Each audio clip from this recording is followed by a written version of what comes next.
Shalom, selamat pagi saudaraku. Renungan Suara Kebenaran 21 Maret 2024 dengan tema Mendengar Suara Tuhan. Kenyataan yang kita temui, saudaraku, sangat sedikit orang yang benar-benar mengikut Yesus dan mendengar suara Tuhan. Karena memang tidak mudah. Roh Kudus itu lembut, saudaraku, tetapi Roh Kudus tidak memaksa. Jadi kalau seseorang dari muda hidup benar-benar dalam penurutan, maka dia bisa mendengar suara Roh dengan jelas. Dan semakin jelas dari hari ke hari dia bertumbuh dan melatih kepekaannya. Tetapi ironisnya kebanyakan orang lebih mendengar suara dunia dengan segala filosofi dunia yang melahirkan dan menciptakan gairah atau selera dunia itu. Mereka pasti tidak bisa mendengar suara Roh Kudus dengan baik, karena mereka lebih sensitif terhadap suara dunia dan selera mereka. Dan sejujurnya kita orang-orang yang pernah tersesat seperti itu. Tetapi Tuhan memanggil kita melalui berbagai masalah hidup. Lalu kita mengambil keputusan untuk kita mengikut Tuhan Yesus. Saudaraku, Tuhan memberikan firman-Nya supaya kita juga menyediakan diri menghampiri Dia di dalam doa kita. Di situ Tuhan mengubah kita. Tuhan berbicara kepada kita. Tuhan memoles hidup kita.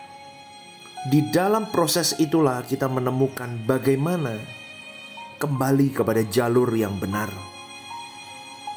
Ternyata untuk bisa mendengar suara Tuhan dan mengikuti jejak Tuhan Yesus, kita harus mematikan semua keinginan, saudaraku.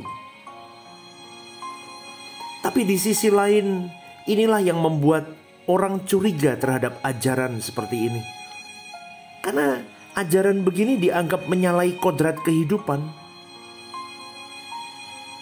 Dan banyak orang berbicara begini argumen mereka. Namanya juga manusia pasti punya keinginan. Betul nggak saudaraku? Banyak orang ngomong begitu. Atau mungkin orang bicara begini, hiduplah yang wajar seperti manusia pada umumnya. Yang penting tidak melanggar hukum, berbuat baik. Berapa banyak Anda mendengar begitu? Saya sering, saudaraku. Padahal kalau kita sadari kita sudah ditebus oleh darah Tuhan Yesus, kita bukan milik diri kita sendiri lagi. Bahkan ada ayat-ayat lain yang berkata begini, hidupku bukan aku lagi, tetapi Kristus yang hidup di dalam aku. Bagiku hidup adalah Kristus dan mati adalah keuntungan. Kalau Dia sudah mati bagi kita, kita semua sudah mati. Kalau kita hidup untuk Dia. Itu firman Tuhan yang berkata.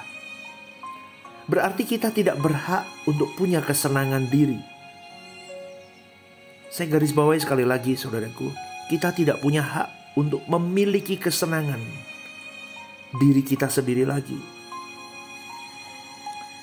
Dan biarlah renungan pagi hari ini menyadarkan kita bahwa kita harus mengambil keputusan mulai hari ini untuk tidak punya keinginan. Kalau ada keinginan di dalam diri kita, maka harus kita persoalkan dengan Tuhan. Tuhan suka atau tidak? Tuhan mengingininya atau tidak? Percayalah saudaraku, kalau kita berani melakukan itu, hidup kita menjadi limpah. Kita bisa menikmati apa saja, dan kita tidak akan dipermalukan. Sebab kita menjadi bagian dari Tuhan. Tuhan sendiri akan membela kita tanpa batas, karena kita juga memberi hidup tanpa batas kepada Dia. Sampai kita bisa berkata begini, apapun yang Kau kehendaki akan aku lakukan Tuhan. Aku akan mematikan semua keinginanku. Aku hanya melihat apa yang Kau kehendaki untuk kulakukan.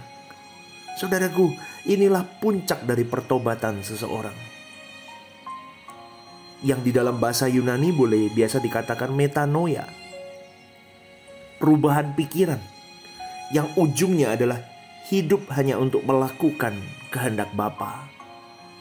Ketika kita mengalami metanoia itu, perubahan pikiran, pola pikir yang diubah, maka selera jiwa kita berubah. Sehingga kita benar-benar hidup hanya untuk mengerti kehendak Bapa dan melakukannya. Dan orang-orang seperti ini yang memenuhi Yohanes 6 ayat 56 yang berkata begini, barang siapa makan dagingku dan minum darahku, ia tinggal di dalam aku dan aku di dalam dia.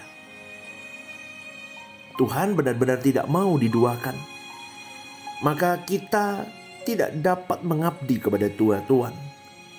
Tuhan saja atau tidak usah sama sekali. Jadi tidak ada kata kelimpahan di luar Tuhan, saudaraku. Tidak ada. Kelimpahan itu kita alami ketika kita hanya mengingini Tuhan saja. Apa yang kita ingini harus berguna untuk pekerjaan Tuhan. Jadi jangan ada kebanggaan apa-apa. Tidak boleh, saudaraku. Senangkan hati Tuhan saja. Maka memang perlu perjumpaan dengan Tuhan. Kita bisa dipojokkan sampai kita bisa memahami hal ini. Karena kita duduk diam di kaki Tuhan. Hal ini tidak bisa diajarkan oleh siapapun. Tidak bisa, saudaraku. Harus Tuhan sendiri yang mengajarkannya melalui Roh Kudus. Maka kalau sampai kita berbuat dosa, itu keterlaluan, saudaraku. Itu keterlaluan. Kita tidak berbuat salah secara hukum. Secara moral umum saja, itu belum memenuhi standar Allah. Apalagi sampai kita melanggar. Kita bukan hanya tidak melakukan kesalahan, tetapi kita mau masuk di hati Tuhan dan kita mau benar-benar merampas hati Tuhan. Kalau kita mengikut Yesus, kita ikuti juga ucapannya di dalam Yohanes 4 ayat 34 berkata, makananku ialah melakukan kehendak Dia yang mengutus aku dan menyelesaikan pekerjaannya. Lalu makanan kita apa? Makanan kita adalah keinginan dan kesenangan kita sendiri, yaitu pengaruh dunia dan sekitar kita. Kita harus matikan itu. Makanan kita harus seperti Yesus itu, melakukan kehendak Bapanya yang mengutus Dia dan kita menyelesaikan pekerjaannya.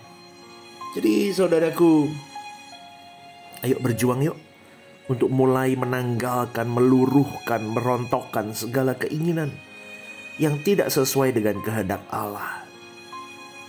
Ubah selera hidup kita supaya kita bisa dipisahkan dari dunia ini. Mulai hari ini, saudaraku, berjuanglah untuk tidak punya keinginan di luar kehendak Tuhan.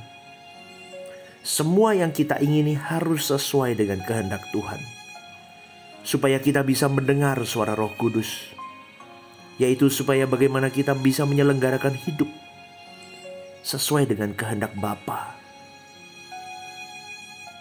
Jangan berpikir anugerah membuat hidup kita mudah, saudaraku. Anugerah memenjarakan hidupmu dan hidupku di dalam pikiran dan perasaan Allah. Itu sulit sekali. Jangan pernah berpikir dengan penebusan itu hidupmu semakin mudah. Dengan penebusan itu, engkau dan saya semakin dikurung di dalam pemahaman bahwa engkau dan saya bukan orang merdeka. Engkau dan saya milik Tuhan. Kita tidak bisa sembarangan hidup. Jangan pernah berpikir masuk surga itu mudah, dapat berkat itu mudah, mengalami mujizat itu mudah. Salah, saudaraku. Konsekuensi anugerah adalah kita harus mengikut jejak Tuhan. Karena anugerah itu diberikan supaya kita bisa mengikut jejak anak Allah, agar kita bisa menjadi anak-anak Allah yang berkualitas. Benar-benar anak-anak Allah yang punya nilai, berprestasi di pemandangan Bapanya. Renungkan ini, saudaraku. Latih kepekaanmu untuk mendengar suara Tuhan dari hari-hari hidupmu. Dimulai hari ini. Tuhan memberkati. God bless you.